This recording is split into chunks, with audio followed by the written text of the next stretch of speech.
এয়া নিখাৰ আঞ্চলিক বাতৰি আপোনালোকে চাবলৈ আৰম্ভ কৰিছে আপোনালোকৰ প্ৰিয় চেনেল আসাম লাইভ 7 আজি নিখাৰ প্ৰথমটো খবৰ শিৱসাগৰ চহৰৰ সমীপৰ পলাশনী গাঁৱৰ মূল পথটোত একাটো পৰ্যন্ত বোকা হোৱাত বাৰুকৈ জ্বলা-কলা খাইছে ৰাইজে পথটো সম্পূৰ্ণ বোকাময় হৈ পৰাত এখন চাৰিচকীয়া বাহনো পাৰ কৰি নিব নোৱাৰা অৱস্থা ৰোগী কঢ়িয়াই নিবলগীয়া হয় চাঙিত তদুপৰি স্কুলীয়া ছাত্ৰ-ছাত্ৰীৰ পৰা আৰম্ভ কৰি সকলোৱে দুৰ্ভোগ ভুগিবলগীয়া হৈছে পথটোত বাৰে মাহে বোকাময় হৈ থকাত ইয়াৰ পৰিপ্ৰেক্ষিতত আজি তীব্ৰ ক্ষোভ প্ৰকাশ কৰিছে স্থানীয় ৰাইজে জনপ্ৰতিনিধি সকলো নীৰৱ দৰ্শক হৈ থকা বুলি ক্ষোভ প্ৰকাশ কৰাৰ লগতে পঞ্চায়ত নিৰ্বাচনত কোনো দলৰ নেতাকে প্ৰৱেশ কৰিবলৈ দিয়া নহব বুলিও হুংকাৰ ৰাইজৰ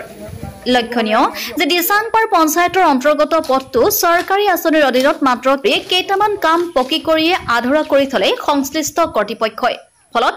বৰ্তমান পথটোৰ অধিকাংশ বোকাত পুত গৈ থকাত জিয়াটো ভুগিছে আজি নিখাৰ দ্বিতীয়টো খবৰ শিৱসাগৰ চিন্তামণিগড়ত কিশোৰী অপহৰণৰ ঘটনা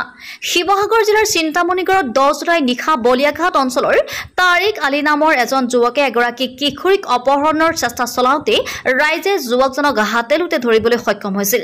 এই ঘটনা বাহুল্য নকৰি কিশোৰীগৰাকীৰ পৰিয়াল আৰু যুৱকজনৰ পৰিয়ালৰ মাজত মীমাংসা কৰাই দিয়া হ'ব বুলি 1 নং চিন্তামণিগড়ৰ দুজন ব্যক্তিয়ে দায়িত্ব লৈছিল কিন্তু অৱশেষত সেয়া সম্ভৱ হৈ নুঠিল যুৱকজনৰ পৰিয়ালে কিশোৰীগৰাকীৰ পৰিয়ালৰ সৈতে মীমাংসাত উপনীত হোৱাৰ পৰিৱৰ্তে কিশোৰীগৰাকীৰ পৰিয়ালক ভাবুকি প্ৰদান কৰাৰ অভিযোগ উত্থাপন হৈছে কিশোৰীগৰাকীৰ পৰিয়ালে ন্যায় বিচাৰি গৌৰীসাগৰ আৰক্ষী থানাত এখন এজাহাৰ দাখিল কৰিছে আজি নিখাৰ তৃতীয়টো খবৰ কলিয়াবৰত বান পৰিস্থিতিৰ মাজতে এবাৰ জাপানিজ এনকেফেলাইটিছৰ আতংক জাপানিজ এনকেফেলাইটিছত আক্ৰান্ত এজন ব্যক্তি আক্ৰান্ত ব্যক্তিজন কলিয়াবৰ সোণাৰী গাঁৱৰ 61 বছৰীয়া সুজিত কুমাৰ চাংমাই বৰুৱা কিছুদিনৰ পৰা জ্বৰত ভুগি আছিল ব্যক্তিজন বৰ্তমান ব্যক্তিজন গুৱাহাটীত চিকিৎসাধীন হৈ কোমাত আছে বুলি জানিব পৰা গৈছে জাপানিজ এনকেফেলাইটিছত এজন আক্ৰান্ত হোৱাৰ খবৰ বিয়পি পৰাৰ লগে লগে জখলাবন্ধা চিএচিয়ে গ্ৰহণ কৰিছে যাৱতীয় ব্যৱস্থা আঁঠুৱা ঔষধীকৰণ আৰু ফগিঙৰ কাম ইতিমধ্যে আৰম্ভ কৰিছে গাঁৱে গাঁৱে ৰাইজক সজাগ আৰু সচেতন থাকিবৰ বাবে চিকিৎসকে আগবঢ়াইছে পৰামৰ্শ আজি নিখাৰ চতুৰ্থটো খবৰ কলিয়াবৰ 1 নং বৰগুলিত সংঘটিত হৈছে অগ্নিকাণ্ডৰ ঘটনা কলিয়াবৰ 1 নং বৰগুলিত অগ্নিকাণ্ডত গাঁওখনৰ এটা বৈদ্যুতিক খুঁটা হঠাতে জ্বলি উঠে খুঁটাটোৰ ওপৰত জুই জ্বলি থকাৰ লগতে বৈদ্যুতিক স্পলিং ছিটিঙি তললৈ সৰি পৰা দেখি ৰাইজৰ মাজত হোৱাদুৱাৰ সৃষ্টি হয় বিদ্যুৎ সংযোগ কৰ্তন কৰি দিয়াৰ পাছতে নিৰ্বাপিত হয় জুই বৰগুলি অঞ্চলত এনেদৰে বিদ্যুতৰ খুঁটাত জুই জ্বলি উঠাটো কোনো নতুন ঘটনা নহয় বুলি কয় ইয়াৰ পূৰ্বেও এনে ঘটনা সংঘটিত হৈ আহিছে নিম্ন মানদণ্ডৰ সামগ্ৰীৰে পাল মাৰি কাম কৰাৰ ফলতে এনেদৰে প্ৰায় বৈদ্যুতিক শ্বৰ্ট চাৰ্কিটৰ ঘটনা হোৱা বুলি স্থানীয় ৰাইজে অভিযোগ উত্থাপন কৰিছে আজি নিখাৰ পঞ্চমটো খবৰ 1 নং হাজোগাঁও পঞ্চায়ত সমবায় সমিতি লিমিটেডৰ 2023-24 বৰ্ষৰ বাৰ্ষিক সাধাৰণ সভা কামৰূপ জিলাৰ অন্তৰ্গত হাজো বিশ্বৰাম মেধি প্ৰেক্ষাগৃহত ৰবিবাৰে 1 নং হাজোগাঁও পঞ্চায়ত সমবায় সমিতি লিমিটেডৰ 2023-24 বৰ্ষৰ বাৰ্ষিক সাধাৰণ সভাখনি দিনজোৰা বৰ্ণাঢ্য কাৰ্যসূচীৰে অনুষ্ঠিত হয় কাৰ্যসূচী অনুসৰি সভাত সভাপতিৰ আসন গ্ৰহণ সভাৰ উদ্দেশ্য ব্যাখ্যা যোৱা বছৰীয়া সাধাৰণ সভাৰ কাৰ্যবিৱৰণী পাঠ আৰু গ্ৰহণ সম্পাদকৰ প্ৰতিবেদন পাঠ আৰু গ্ৰহণ 2023-24 বৰ্ষৰ আন্তঃহিচাপ পৰীক্ষকৰ প্ৰতিবেদন পাঠ আৰু গ্ৰহণ 2023-24 বৰ্ষৰ চৰকাৰী হিচাপ দাখিল আৰু গ্ৰহণ 2024-25 বৰ্ষৰ বাবে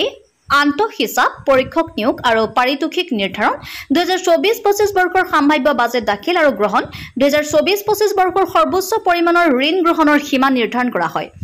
আজিৰ সভাত সভাপতি জীৱেশ্বৰ মজুমদাৰ উপসভাপতি নন্দেশ্বৰ মালাকাৰ সম্পাদক কিশোৰ কুমাৰ ভৰালীকে প্ৰমুখ্য কৰি অঞ্চলটোৰ শতাধিক ৰাইজ উপস্থিত থাকে আজি নিশাৰ ষষ্ঠটো খবৰ শিৱসাগৰত ভাড়াঘৰৰ মালিকৰ আক্ৰমণৰ বলি হ'ল মহিলা ডাষ্টবিনত সামগ্ৰী পেলোৱাক লৈ সংঘাত শিৱসাগৰ নৱালিৰ আব্দুল ৰহমানৰ ভাড়াঘৰত 12 বছৰ ধৰি বাস কৰা গীতা কুৰ্মী নামৰ মহিলাগৰাকীৰ অভিযোগ ভাড়াঘৰৰ মালিকে শাৰীৰিকভাৱে আক্ৰমণ কৰাৰ আব্দুল ৰহমানৰ আক্ৰমণত হাতত আঘাতপ্ৰাপ্ত হোৱাৰ অভিযোগ মহিলাগৰাকীৰ গীতা কুৰ্মীয়ে ঘটনাৰ সন্দৰ্ভত শিৱসাগৰ সদৰ থানাত দাখিল কৰিছে এজাহাৰ আজি নিশাৰ সপ্তমটো খবৰ ডিগবৈত এজন যুৱকৰ মৃতদেহ উদ্ধাৰ ডিগবৈ ষ্টেচন পাৰা অঞ্চলত থকা অসম অইল সংমণ্ডলৰ এটা বৃহৎ আকাৰ পুখুৰীত পানীত উপঙি থকা অৱস্থাত এজন যুৱকৰ মৃতদেহ শনিবাৰে নিশা উদ্ধাৰ হয়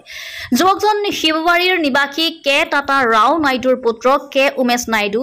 29 বছৰ বুলি জানি পৰা গৈছে আৰু ঘটনাৰ খবৰ লাভ কৰিয়ে ডিগবৈ থানাৰ আৰক্ষীয়ে মৃতদেহটো উদ্ধাৰ কৰে যুৱকজন কেনেকৈ পানীত পৰি মৃত্যু হ'বলৈ পালে সেয়া আৰক্ষীৰ তদন্ততে পোহৰলৈ আহিব আজি নিশাৰ অষ্টম দুখবৰ এটা গুৰুত্বপূৰ্ণ খবৰ এটা ডাঙৰ খবৰ কলিয়াবৰ চাহ বাগিচাত সেন্সৰ কেমেৰা সংস্থাপন বন বিভাগৰ বাগৰ গতিবিধি নিৰীক্ষণৰ বাবে সেন্সৰ কেমেৰাৰ সংস্থাপন বাগিচাখনৰ 14 নম্বৰ বাগানত সংস্থাপন কৰা হৈছে সেন্সৰ কেমেৰা খালনা বনাঞ্চলিক বিষয়াৰ উপস্থিতিত কেমেৰা সংস্থাপন কলিয়াবৰ চাহ বাগিচাত বিচৰণ 3টাকৈ বাঘৰ শুক্ৰবাৰে 3টাকৈ বাঘ প্ৰত্যক্ষ কৰিছিল স্থানীয় ৰাইজে সোণাৰী কামাখ্যা গাঁৱৰ পাছফালে চাহ বাগিচাত বাঘৰ বিচৰণ 3টাকৈ ঢেকিয়াপতীয়া বাঘ থকাৰ তথ্য বন বিভাগৰ ইতিমধ্যে কেইবাটাও গোধন নিধন কৰিছে বাঘে হস্তম হৈ পৰিছে আৰক্ষী আৰু বন বিভাগৰ লোক আজি নিশাৰ নৱমটো খবৰ ডিমৌত আম আদমি পাৰ্টিৰ সাংবিধানিক সভা আজি শিৱসাগৰ জিলাৰ ডিমৌত আম আদমি পাৰ্টিৰ সাংবিধানিক সভা অনুষ্ঠিত আপৰ অসমৰ সকলো সমিতি ভংগ কৰি দিয়াৰ পাছত অসমৰ 21খন জিলাৰ সদস্যসকল লগ হৈ আজিৰ সভা অনুষ্ঠিত কৰে সভাত সভাপতিত্ব কৰে আপ অসমৰ সক্ৰিয় কৰ্মী তথা গুৱাহাটী উচ্চ ন্যায়ালয়ৰ অধিবক্তা নাৰায়ণ দত্ত ভূঞা 21খনকৈ জিলাৰ প্ৰায় 3 শতাধিক সক্ৰিয় কৰ্মী আজিৰ সভাত উপস্থিত থাকি উক্ত সভাতেই প্ৰতি জিলাৰ পৰা নিৰ্বাচিত সদস্যসকলৰ দ্বাৰা এখন পূৰ্ণাংগ দলৰ ৰাজ্যিক পৰিষদ গঠন কৰা হয় সভাত সদস্যসকলে মত ব্যক্ত কৰে যে ৰাজ্যিক সমিতিয়ে কোনো জিলাৰ সদস্যসকলৰ লগত আলোচনা নকৰাকৈ এককভাৱে সিদ্ধান্ত লোৱাৰ বাবে দলৰ নেতৃত্বক সমালোচনা কৰে আগলৈ দলটো আৰু অধিক শক্তিশালী হ'ব তাৰ বাবে সকলোৱে সহযোগিতা আগবঢ়াব বুলি সিদ্ধান্ত লোৱা হয় কলিয়াবৰৰ পৰা অনুপৰা হাজোৰ পৰা অনামিকা কলিতা চৰাইদেউৰ পৰা ফাৰহান লস্কৰ আৰু ডিগবৈৰ পৰা হাছান আক্তাৰ ফৰিদৰ ৰিপৰ্ট আছাম লাইভ 7